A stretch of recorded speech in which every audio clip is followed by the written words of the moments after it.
think about leadership. And I always like to start off by at least saying there's an end state here regarding my conversations about leadership. And really, it's about clarity, steadiness, and alignment that holds when pressure hits. And so there's three reasons I bring this up. Most leadership breakdowns aren't skill problems, they're operating systems. And so what happens when the stakes rise? Ambiguity rises. The second thing is that teams don't just follow strategy, they follow your signal, your consistency, decision quality, and emotional steadiness. And the third thing, leadership has to integrate. It can't just be personal growth. It has to translate into your team, your direct reports, and your management layer. So why me? I'm a psychotherapist and an executive coach and founder of EPC Leadership, Executive Performance Coaching. I work with CEOs and leadership teams in high pressure environments. And I'm coming to you today from three specific angles. The first is performance psychology, so how pressure affects judgment. The second is executive execution, how priorities turn into follow through. And the third, systems leadership, how alignment holds across several layers. So here's my perspective. One of the prime questions I start with is, when I'm evaluating leadership or working with a leader, I'm not starting with personality. I'm asking specific questions such as, are they charismatic?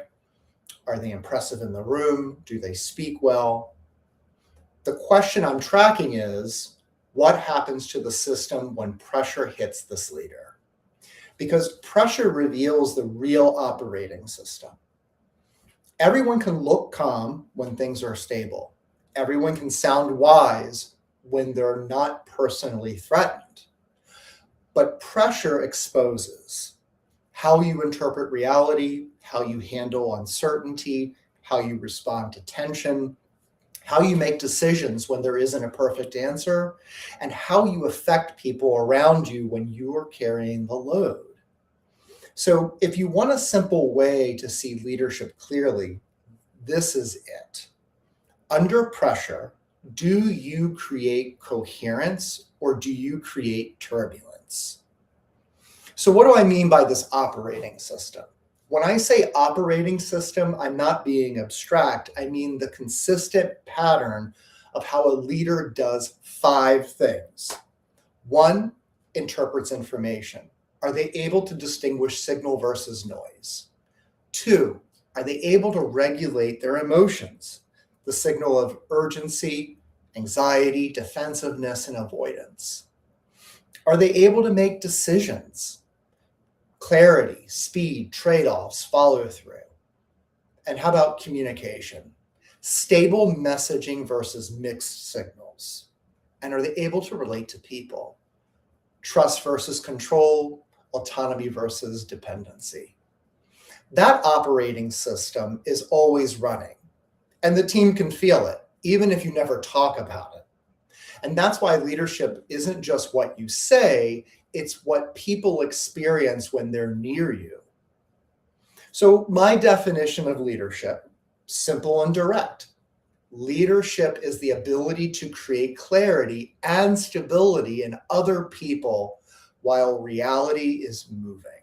That's it. No hype, not control, not constant positivity, clarity and stability, especially when conditions are uncertain.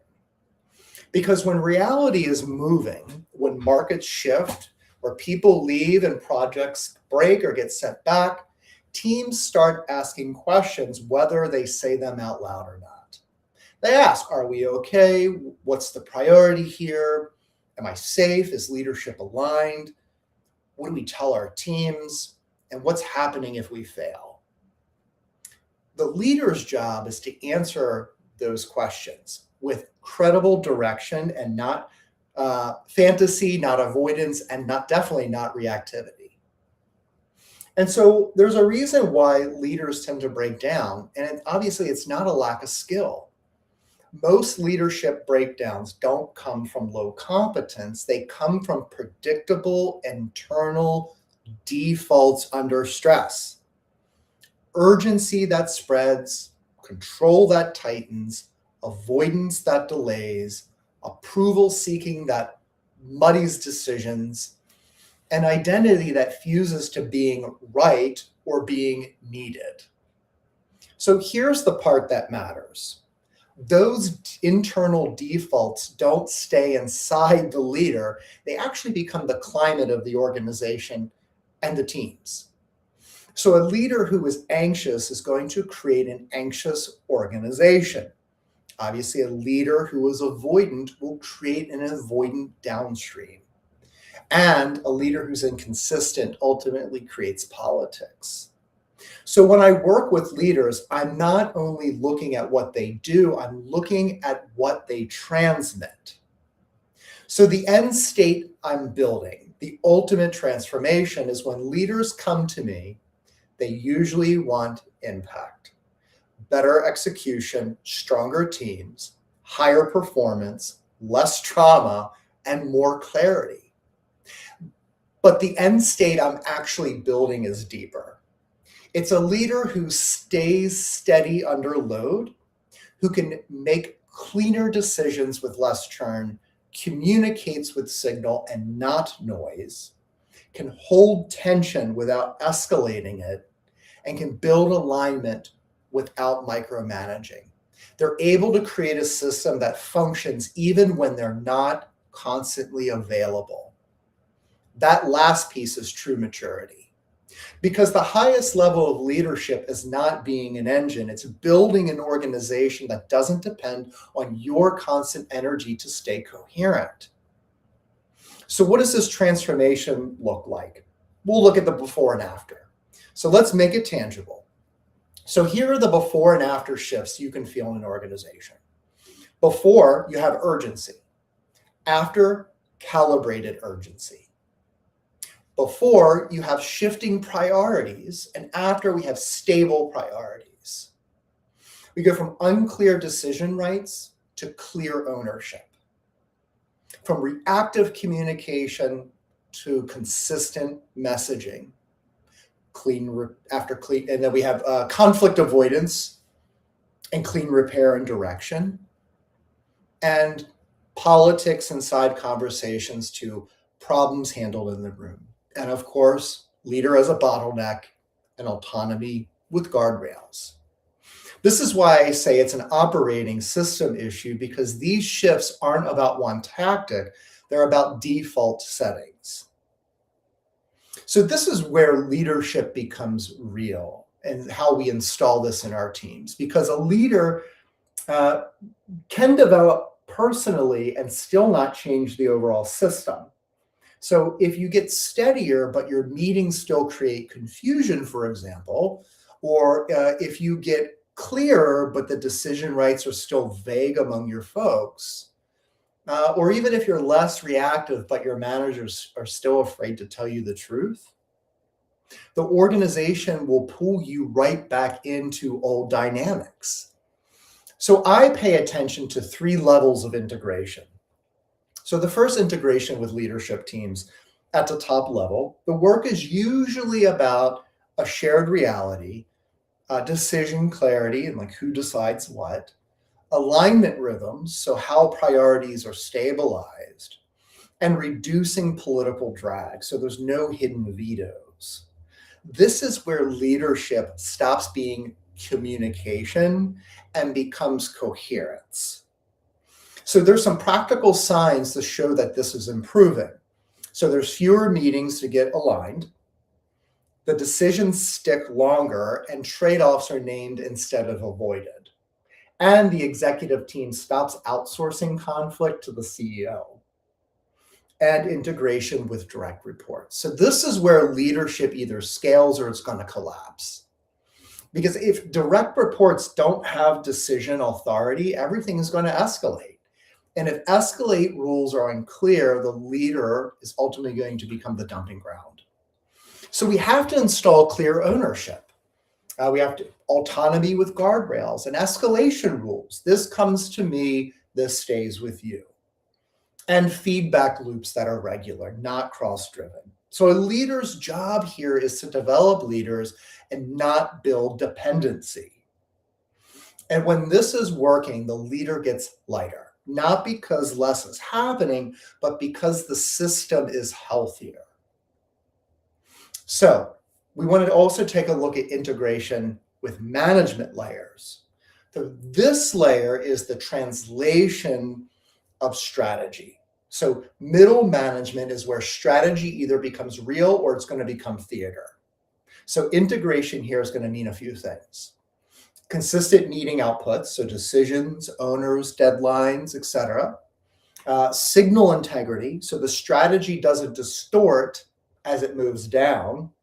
And we're going to have reduced churn. So the priorities don't shift weekly. And then obviously we talk about psychological safety for truth telling. So the bad news can move upwards. If management can't translate, execution will collapse, even if the strategy is brilliant. There's another component here when I talk about presence versus availability and why this matters. This is one of the most important leadership distinctions I work on. A lot of executives confuse leadership with being constantly accessible. But accessibility is not the same as presence. Presence is the system can feel you even when you're not immediately responding. That happens when you've built decision rights, meeting structures that are productive and produce outputs. There's clear priorities and trade-offs. There's autonomy with guardrails, and there's a consent language across leadership. So the organization doesn't require you as an emotional regulator. And this is what prevents leadership burnout and organizational dependency. So what does this sound like in real conversations? Because obviously language matters. Part of the integration is giving leaders language that installs clarity. So for a few example or a few lines, right? So here's what's been decided and here's where you have full autonomy. Or let's name the trade-off. If we prioritize A, we are deprioritizing B. What is the prime question this meeting is answering? What's signal here and what's noise? And what would done look like by the end of the week? And what are we telling the team after this meeting in 1 or 2 sentences? Obviously, these aren't slogans. These are operating system moves. They're going to reduce ambiguity. And obviously, ambiguity is where politics grow. So here's where the core distinction is. A lot of leadership development focuses on skills. I focus on the conditions that determine whether skills hold under pressure. Because when pressure hits, nobody rises to their goals. They fall to their operating systems. And the leaders I work with aren't trying to become perfect. They are trying to become durable. Durable enough that strategy doesn't collapse under the stress, teams don't panic when the leader is quiet, and priorities don't shift day to day or weekly.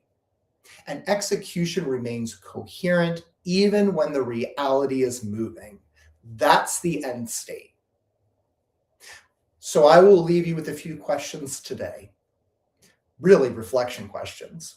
Under pressure, do I stabilize the system or unintentionally destabilize it?